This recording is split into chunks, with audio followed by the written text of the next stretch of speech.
Hello friends, this is our channel Agri Step Up and today we are here with the set of 20 question of ICAR JRF Agronomy 2020. So, our first question is CAM plants are adapted to which type of environment? Crushulation, acid metabolism. CAM plants means plant having crushulation acid metabolism pathway. So, these plants are common in arid environment. Okay, so answer is C, arid environment. तो cam plant जो होता है वो hottest और driest time में भी stomata को जो है स्टोमाटा को क्लोज रखता है ताकि वाटर लॉस को कम कर सके। मतलब जो एरिड इन्वायरमेंट है वो ड्राई इन्वायरमेंट, मतलब वहाँ पे ऐसे ही वाटर की अवेलेबिलिटी कम है, तो वाटर लॉस को कम करने के लिए इसका जो स्टोमाटा होता है ड्राइस्ट पीरियड में क्लोज रहता है। मीन्स अधिकतर वो जो दिन के टाइम में इसका स्टोमाटा जो है वो क्लोज रहता है और रात में इसका स्टोमाटा ओपन होता है जब टेम्परेचर थोड़ा ज़्यादा नहीं होता है, टेम्परेचर डाउन होता है रात में, तो उस टाइम ये स्टोमाटा को ओपन करता है। Second question is maximum emission of radiation from the sun takes place at the wavelength 0.45 micrometer, 0.55 micrometer, 0.90 micrometer, 1.0 micrometer. तो किस वेवलेंथ का मैक्सिमम एमिशन होता है सन से? सो मोस्ट ऑफ द जो सोलर रेडिएशन होता है जो अर्थ तक पहुंचता है वो विजिबल और इंफ्रारेड रेडिएशन होता है। विजिबल और इंफ्रारेड रेडिएशन, यहाँ देख रहे हैं विजिबल रेंज है, उसके बाद इंफ्रारेड रेडिएशन आता है। ठीक है, तो इनका जो है सबसे ज़्यादा एमिशन होता है और उनमें भी अगर विजिबल और इंफ्रारेड में देखते हैं तो विजिबल का सब उससे ज़्यादा है। और विजिबल में फिर हम अगर बात करें तो विजिबल ये देख रहे हैं सबसे ज़्यादा, तो ये कब है? 0.45 के अप्रॉक्स। मीन्स ये जो रेंज होता है वो ब्लू लाइट का होता है, तो ब्लू का वेवलेंथ होता है 450 नैनोमीटर और कह सकते हैं 0.45 micrometre. So the answer is 0.45 micrometre. Next question is, ये मैच करना है blossom end rot, Itai disease, marsh spot of bean, whiptail disease of cauliflower. तो इन सब डिजीज़ का जो कॉज है वो कौन सा एलिमेंट है, आपको मैच करना है। ठीक है, तो हम सबसे पहला डिजीज़ को देखते हैं ब्लोजम एंड रॉट।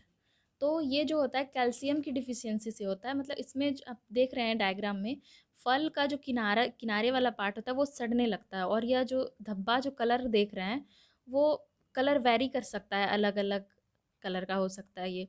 और ये जो होता है कैल्शियम की डिफिशियंसी की वजह से होता है। और कह सकते हैं कि सॉइल में अगर कैल्शियम है लेकिन वो कैल्शियम का अपटेक अच्छे से नहीं कर पा रहा है तो ये हो सकता है, या फिर सॉइल में कैल्शियम की अवेलेबिलिटी कम है।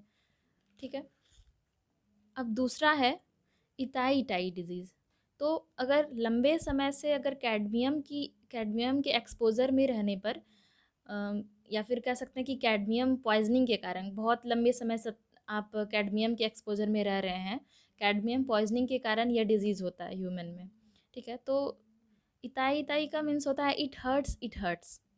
और कहीं कहीं देख सकते हैं कि लिखा रहता है आउच आउच। ठीक है, तो ये जो डिज़ीज़ होता है वो स्पाइन और जॉइंट्स को अफेक्ट करता है। ठीक है, और बोन का सॉफ्टनिंग होने लगता है। ठीक है, नेक्स्ट डिजीज़ है मार्स स्पॉट ऑफ बीन्स। तो इसमें आप डायग्राम में देख रहे हैं कि यहाँ जो कॉटिलिडन है उसका सेंटर में देखिए। ठीक है, कॉटिलिडन के सेंटर में जो ब्राउन लेसन्स दिख रहे हैं आपको, वो ब्राउन लेसन जो दिख रहा है ये मैंगनीज की डिफिशियंसी की वजह से हो रहा है। ये मार्स स्पॉट ऑफ बीन्स, ये जो पीक है ये मटर है, तो इसमें जो ये डिफिशियंसी जो हो रहा है वो मैंगनीज की डिफिशियंसी की वजह से ये दिख रहा है। नेक्स्ट डिजीज़ है whiptail of cauliflower. Whiptail of cauliflower means ये जो आप लीफ देख रहे हैं कॉलीफ्लावर का, ठीक है, तो इसमें क्या होता है कि उसका जो प्लांट का जो लीफ मार्जिन होता है वो वाइट होने लग जाता है और इसकी पत्ती जो है सिकुड़ने लगती है और जो लीफ ब्लेड सही से डेवलप नहीं हो पाता है। मतलब कभी कभी तो इतना ज़्यादा, मतलब अगर बहुत ज़्यादा डिफिशियंसी हो जाता है मॉलिब्डेनम का तो पूरा लीफ ब्लेड ही गायब हो जाता है। बस जो है ये मिड रिब वाला पोर्शन है ये डेवलप होता है और ये सब डेवलप ही नहीं होता है, मतलब लीफ ब्लेड जो है सही से डेवलप ही नहीं हो पाता है इसमें, विपटेल ऑफ कॉलीफ्लावर में। तो ये मॉलिब्डेनम की डिफिशियंसी की वजह से होता है। तो मेरा क्वेश्चन जो था वो मैच ऑफ द फॉलोइंग, तो ब्लॉसम एंड रॉड जो है कैल्शियम इसमें था मैन की, कैल्शियम की डिफिशियंसी की वजह से हुआ था ये ब्लॉसम एंड रॉड। और जो सेकेंड था इताई इताई डिजीज़, यो कैडमियम के पॉइजनिंग के कारण हुआ था, मतलब कैडमियम के एक्सपोजर, मतलब लंबा, मतलब ज़्यादा कैडमियम की वजह से हो रहा था। और मार्स स्पॉट ऑफ बीन जो था वो मैंगनीज, मैंगनीज जो है उसके डिफिशियंसी की वजह से हो रहा था। और विप्टेल डिजीज़ ऑफ कॉलीफ्लावर है वो मॉलिब्डेनम की वजह से हो रहा था, मतलब मॉलिब्डेनम की डिफिशियंसी की वजह से, एक्सेस नहीं, ठीक है। ये भी आपको याद रखना है कि मॉलिब्डेनम है तो वो डिफिशियंसी की वजह से हो रहा है उसके। अब नेक्स्ट क्वेश्चन है, NIASM is located at, NIASM means national institute of abiotic stress management, ठीक है, national institute of abiotic stress management. ये जो है आपको याद रखना है, ये बारामती महाराष्ट्र में लोकेटेड है, ठीक है। इसका आंसर है बारामती, ठीक है, और ये जो है महाराष्ट्र में है।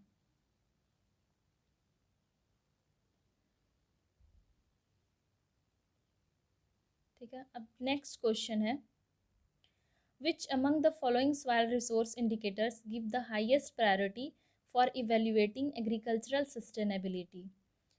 एग्रीकल्चर सस्टेनेबिलिटी के लिए जो सबसे ज़्यादा मतलब इंडिकेटर में सबसे ज़्यादा प्रायोरिटी हम किसको देंगे? तो weed intensity, soil pH, water table depth, organic matter. तो एग्रीकल्चरल सस्टेनेबिलिटी के लिए जितने भी सॉइल रिसोर्स इंडिकेटर हैं जैसे soil pH, water table depth, तो उनमें सबसे ज़्यादा इंपॉर्टेंस जो है ऑर्गेनिक मैटर को दिया जाता है, ठीक है। तो इसका आंसर है ऑर्गेनिक मैटर।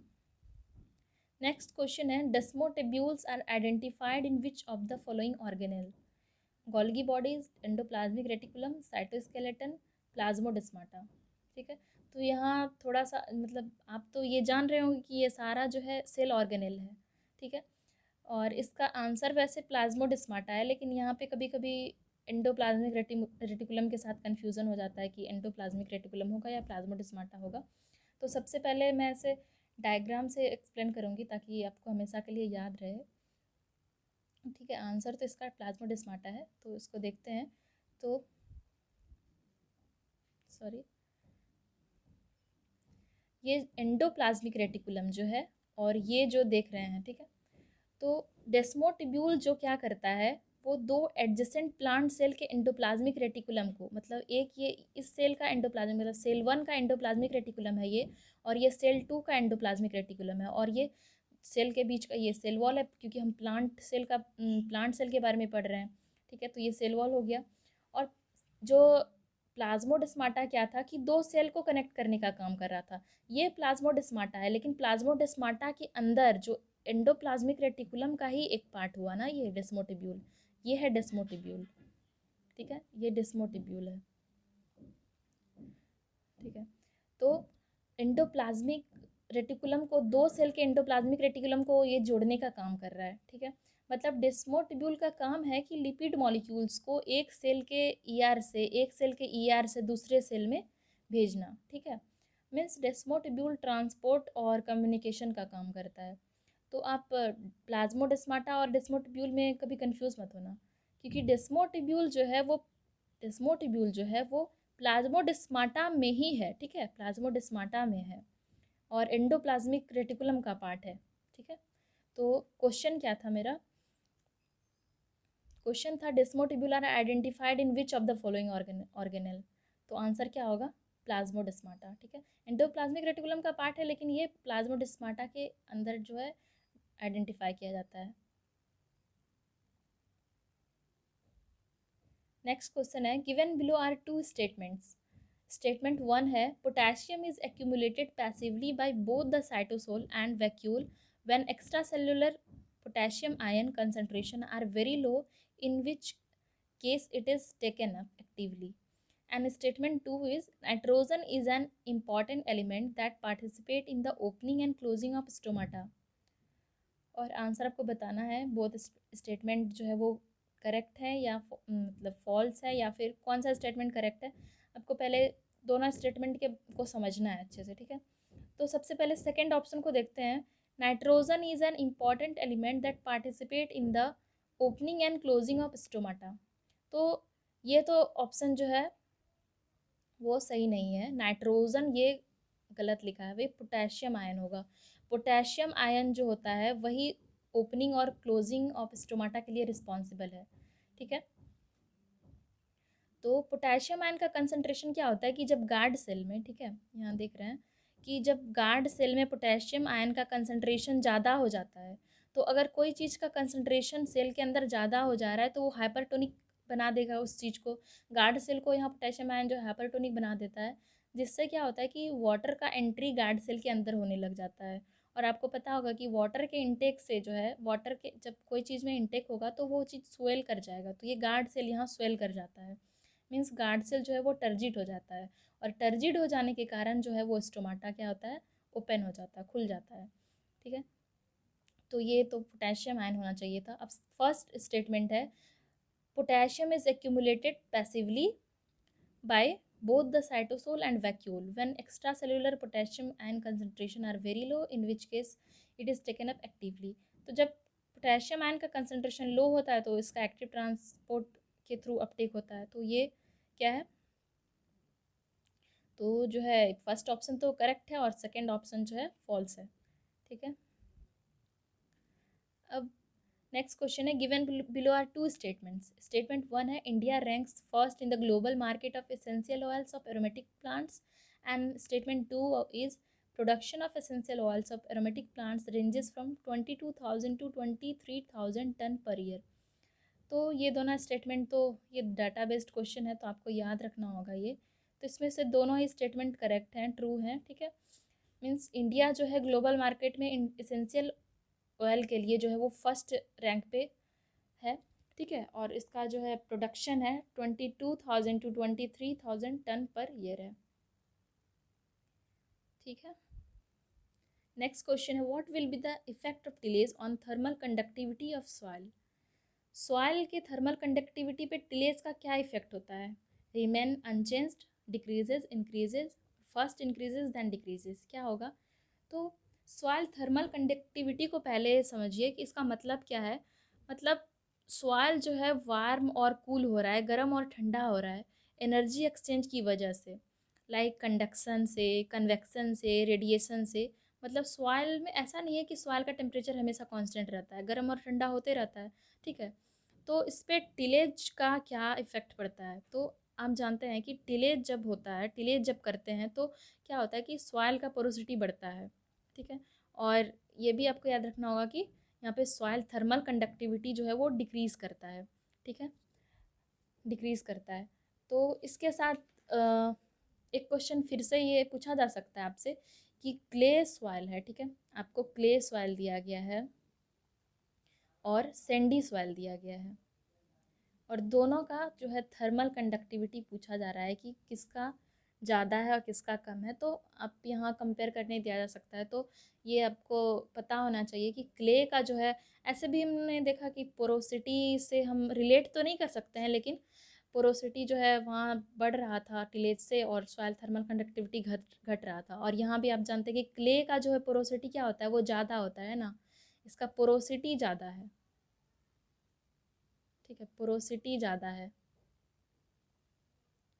और पोरोसिटी ज़्यादा है, लेकिन कि अगर थर्मल कंडक्टिविटी की बात करें तो ये कम होता है सैंडी से। थर्मल कंडक्टिविटी किसका ज़्यादा होता है, सैंडी का ज़्यादा होता है, ठीक है।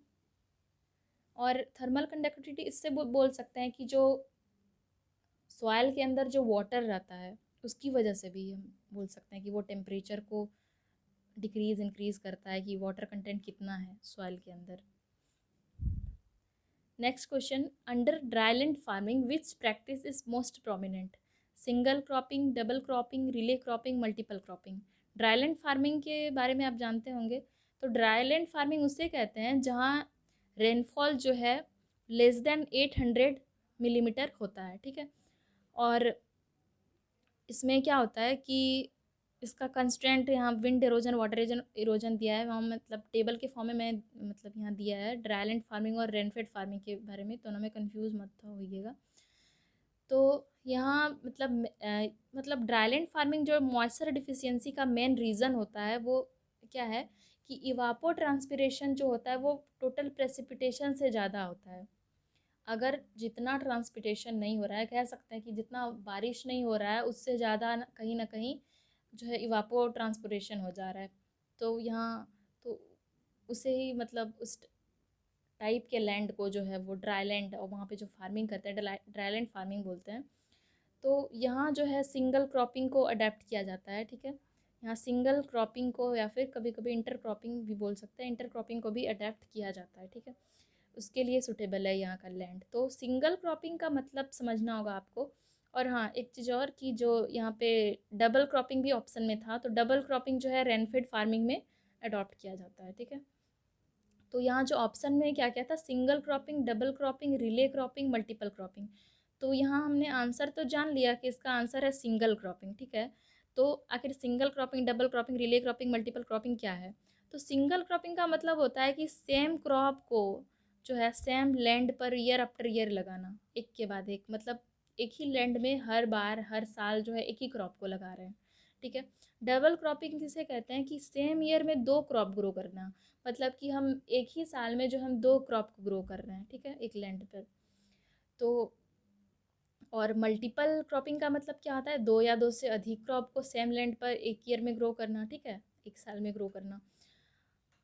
तो अब नेक्स्ट क्वेश्चन है, given below are two statements, statement one is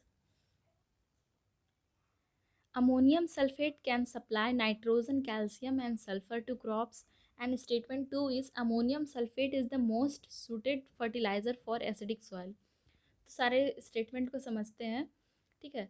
तो अमोनियम सल्फेट जो है हम उसका अगर हम फार्मूला लिखें तो उसका केमिकल फार्मूला है NH4 होल 2 SO4, ठीक है। तो इसमें कैल्शियम तो कहीं आपको नहीं दिख रहा है, तो जो अमोनियम सल्फेट फर्टिलाइज़र है वो कैल्शियम को तो नहीं करेगा, ठीक है। नाइट्रोजन को सप्लाई करेगा, सल्फ़र जो है सप्लाई करेगा, लेकिन कैल्शियम सप्लाई नहीं करेगा।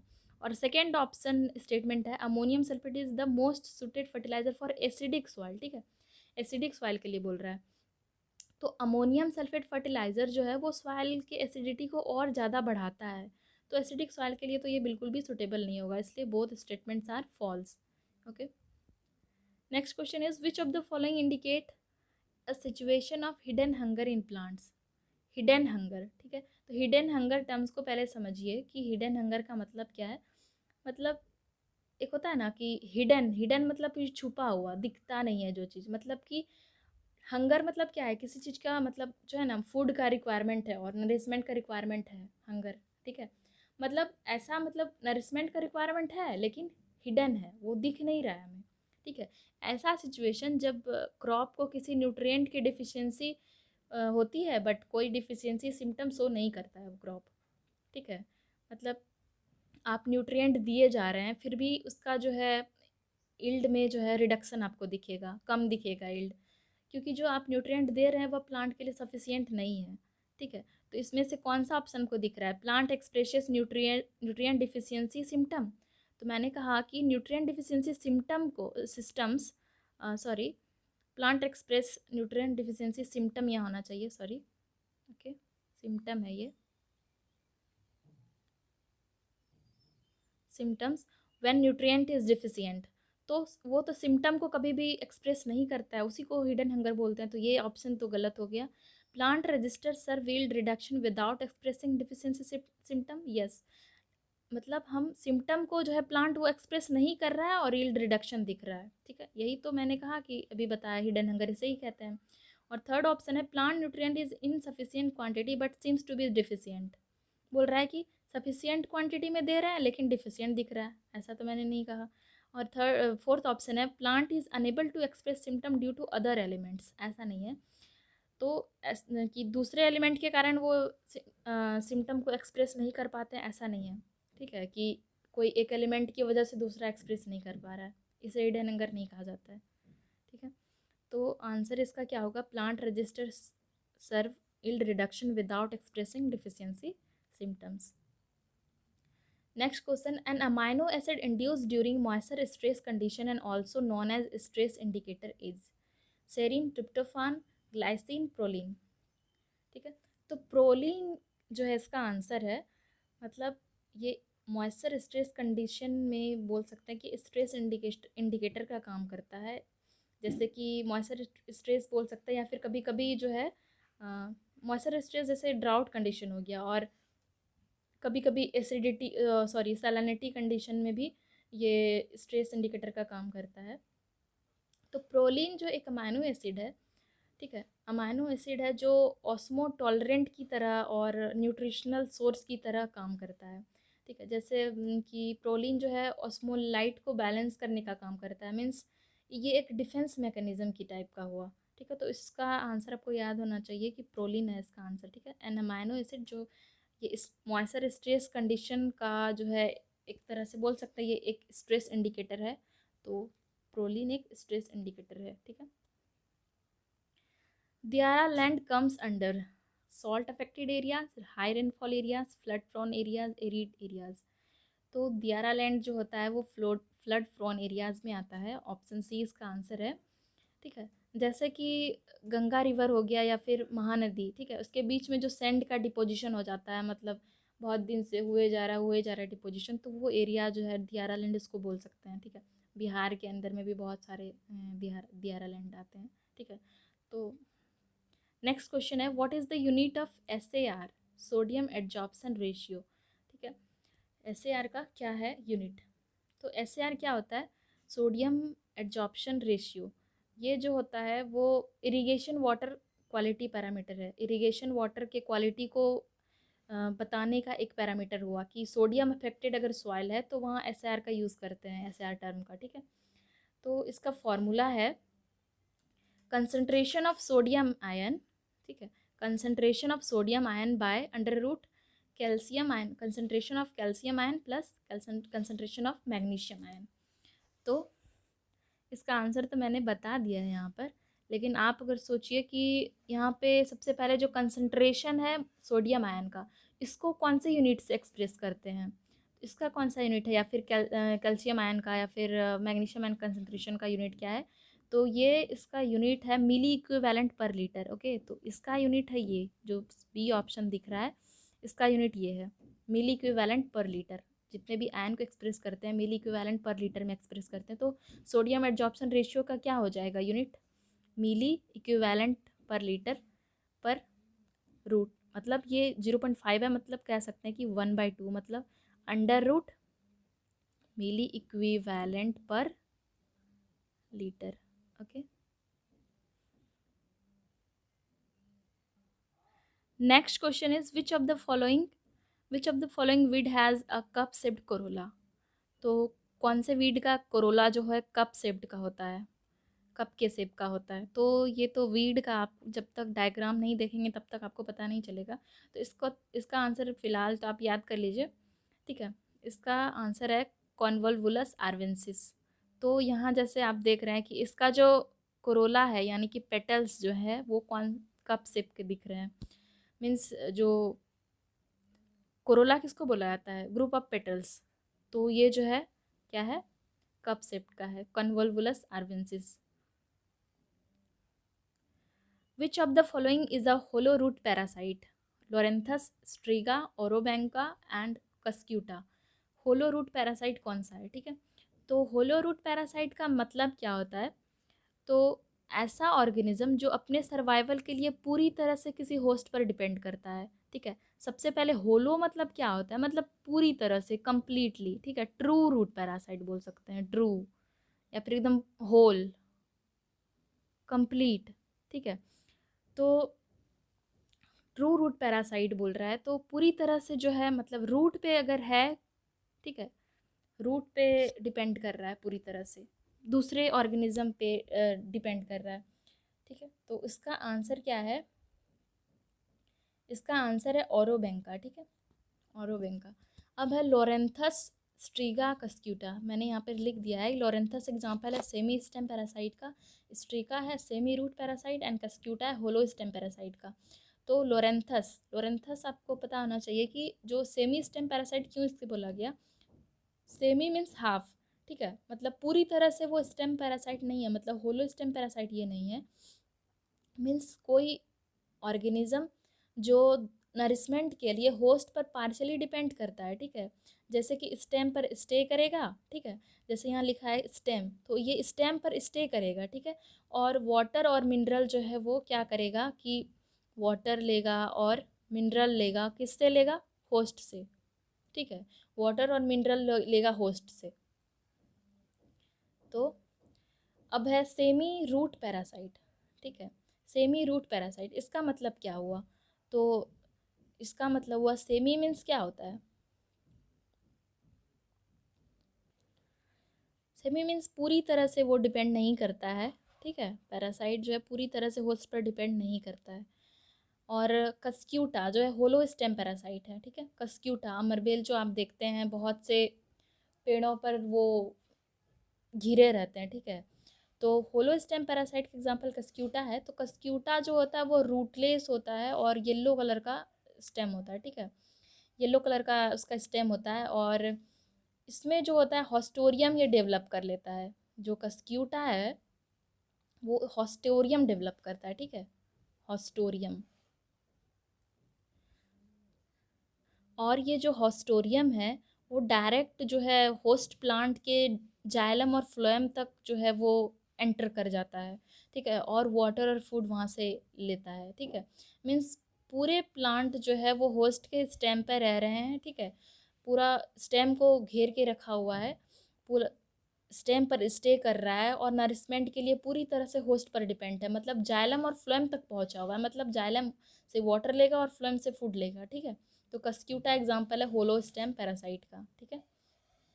नेक्स्ट क्वेश्चन है ceremonial weeds means which of the following is a ceremonial weed. तो इसका ऑप्शन है सैनोडॉन डेक्टिलॉन, मेलीलोटस Elba, Corchorus capsularis, Mentha spicata, ठीक है। तो सेरेमोनियल वीड किसे बोला जा रहा है, सेरेमोनियल वीड का मतलब समझिए पहले। सेरेमोनियल मीन्स कोई, जैसे कि weeds which are regarded sacred, means जिसे पवित्र माना जाता है, पूजा पाठ में यूज़ किया जाता है, ठीक है, रिलीजियस सेरेमनीज़ में या फिर अदर कोई सेरेमनीज़ में इसका यूज़ किया जाता है। जैसे कि आप यहाँ पर एग्जांपल में ये जैसे साइनोडॉन डेक्टिलॉन को देख रहे हैं, साइनोडॉन डेक्टिलॉन ये जिसे दूब घास कहते हैं ना, दूब घास या फिर दूब ग्रास, ठीक है। तो जो है ये एग्जाम्पल है सेरेमोनियल वीड का, क्योंकि बहुत से पूजा पाठ में, हिंदुओं के अधिकतर पूजा पाठ में आप देखते होंगे कि सैनोडॉन डेक्टिलॉन का, दूब ग्रास का यूज़ किया जाता है, ठीक है। तो इसका आंसर हो गया Cynodon dactylon. Next question, NDVI of crop can be measured by using leaf colour chart, chlorophyll meter, green seeker, canopy analyser.